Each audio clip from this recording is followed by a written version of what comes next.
Well, let's get to our first discussion this afternoon. Now, the Media Independent Practitioners Association of Nigeria, MIPAN, has released the list of speakers headlining the 2025 edition of its media sales conference holding on the 27th February 2025 at Radisson Blu Hotel, GRA in Ikeja, Lagos.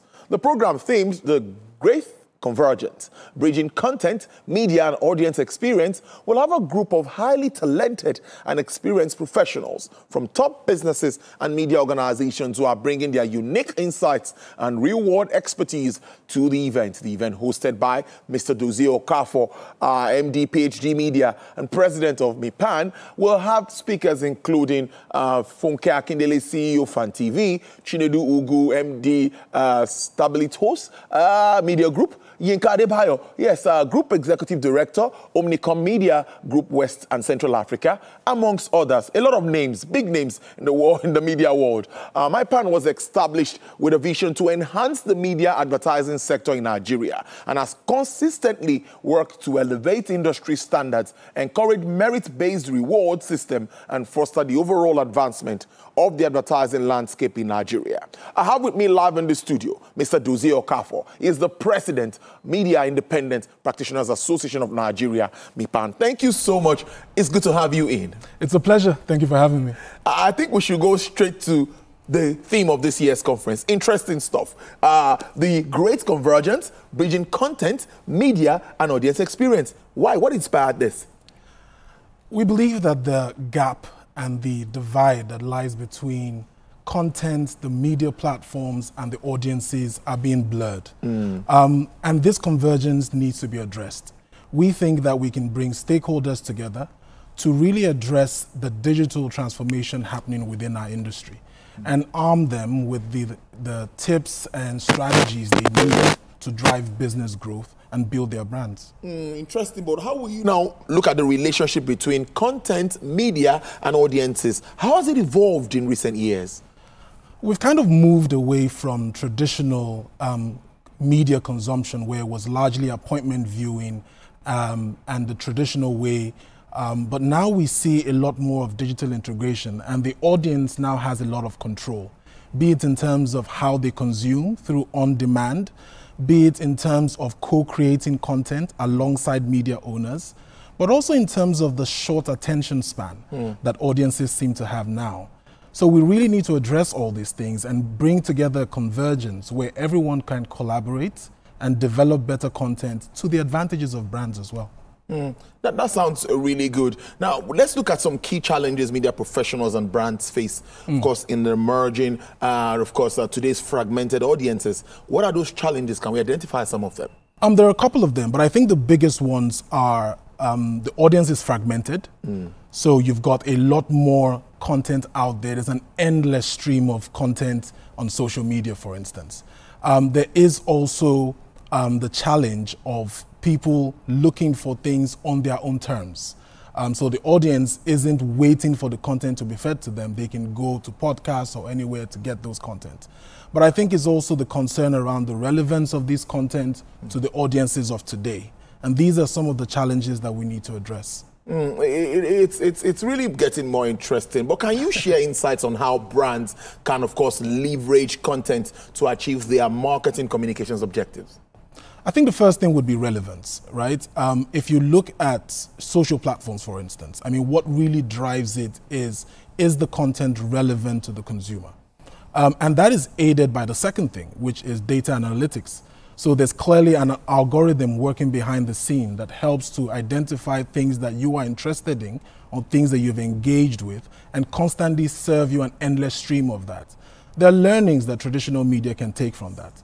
But I think the most important thing is storytelling. There is an art to storytelling that brands can leverage, which is currently being used by online social influencers and so on, that can help drive the brands and help integrate all these elements together. Now, but with the rise of digital platforms, sometimes I tend to wonder how traditional media can still stay relevant considering the evolving landscape. No, but so here's the thing, they definitely can. And I think they have a space? Absolutely. I think they definitely can. And traditional media, it is scary. But when you look at the bigger picture, I mean, when we talk to TV platforms like yourself, for instance, there is a digital integration that can happen where you are looking at your platform or looking at YouTube as an extension of your platform. And then there are many examples of this. So for instance, we can take, I don't know, programs like Coke Studio, for instance, where yes, you run the entire show on traditional platforms on an appointed viewing, but there are snippets and contents that are put online that extends that viewership.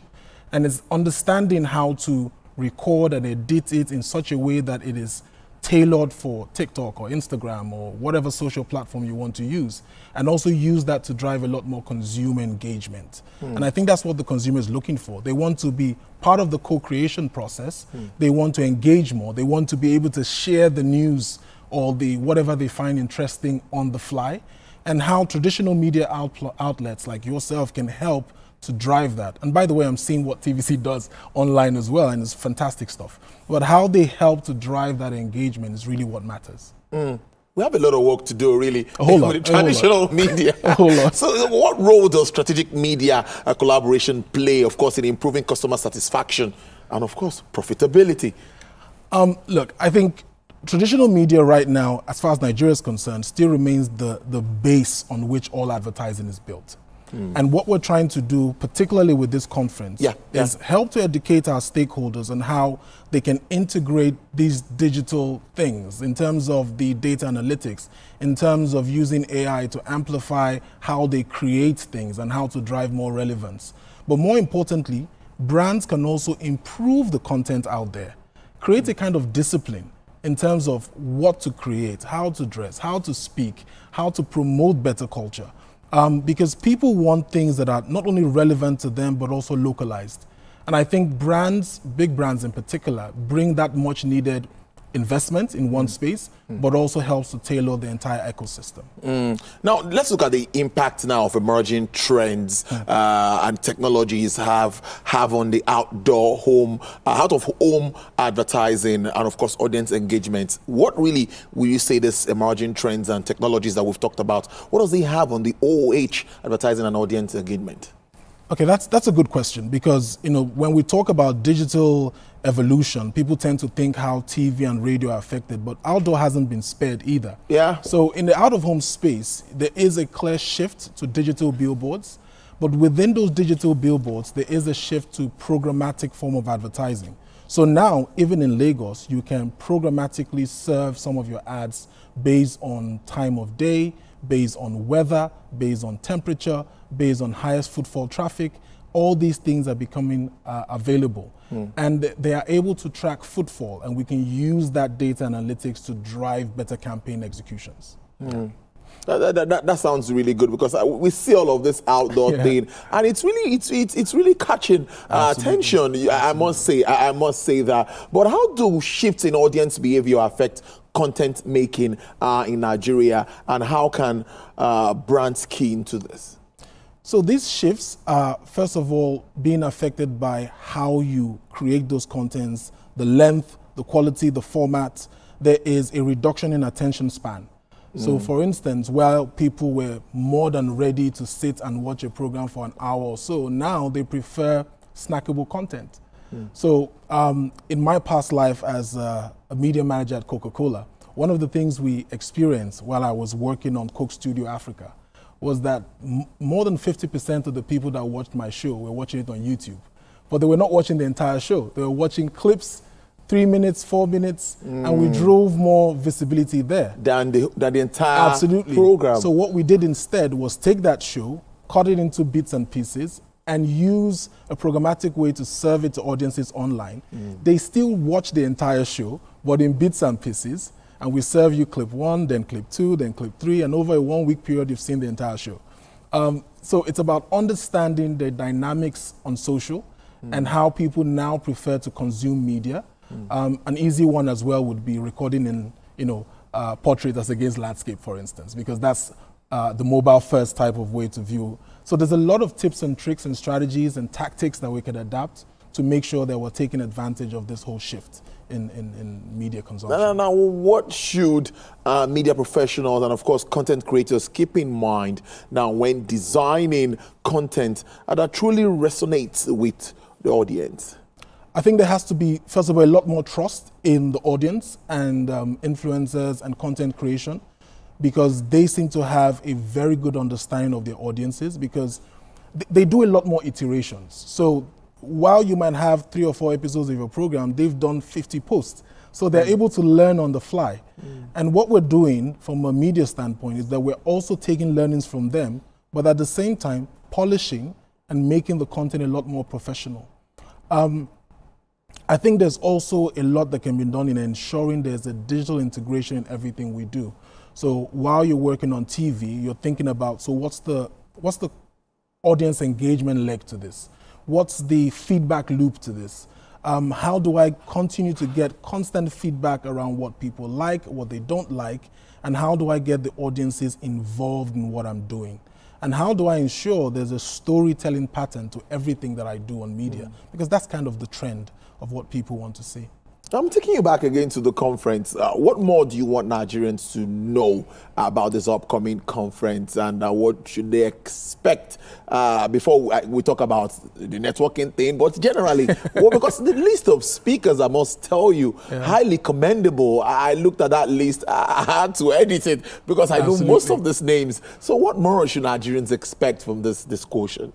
Look, I think we deliberately picked that theme, the Great Convergence, because we believe the time is now for people to really understand how to take advantage of this digital revolution. In terms of expectations, we've got brilliant speakers from ID Enang, who has run a lot of FFCG and telcos in Nigeria and now is a major consultant in our industry, who will be speaking around content. We've got Funka Akindele, for instance, who is arguably one of the biggest TV stars, as well as one of the biggest social media individuals, who will also be thinking of talking to people around how to create and engage online. And then we're bringing media owners, we're bringing outdoor owners, we're bringing, a lot of different stakeholders within our industry. And hopefully, at the end of that conference, we will show them how all these can converge to create better content driven by brand investment, and show that it can truly be a win-win where traditional media, digital media, and brands can co-create and design content that drives brand growth, drives profitability, but is also entertaining and engaging at the same time. So it is possible. And there will also be a lot of insights and networking. I know that should be a norm at that gathering. What sort of interaction should we see around that space? So it's usually a full-day event. I mean, obviously we've got a line of speakers, but we also have people that come to showcase their content. So we're taking up a huge space at Radisson. We're bringing in people to showcase their different content. We're bringing in content creators, traditional media platforms. And it's really an opportunity to connect all these different elements within our marketing communications industry, and hopefully huge things will come out of this in the future. Of course, TVC will be there to also do 1 or 2 things. Oh, absolutely. I'll be looking out. Mr. Dozie Oka, for interesting conversation, I must say. President, Media Independent Practitioners Association of Nigeria. Thank you for coming in. I wish you a successful conference. Thank you for having me. All right, then. Well, let's take a break.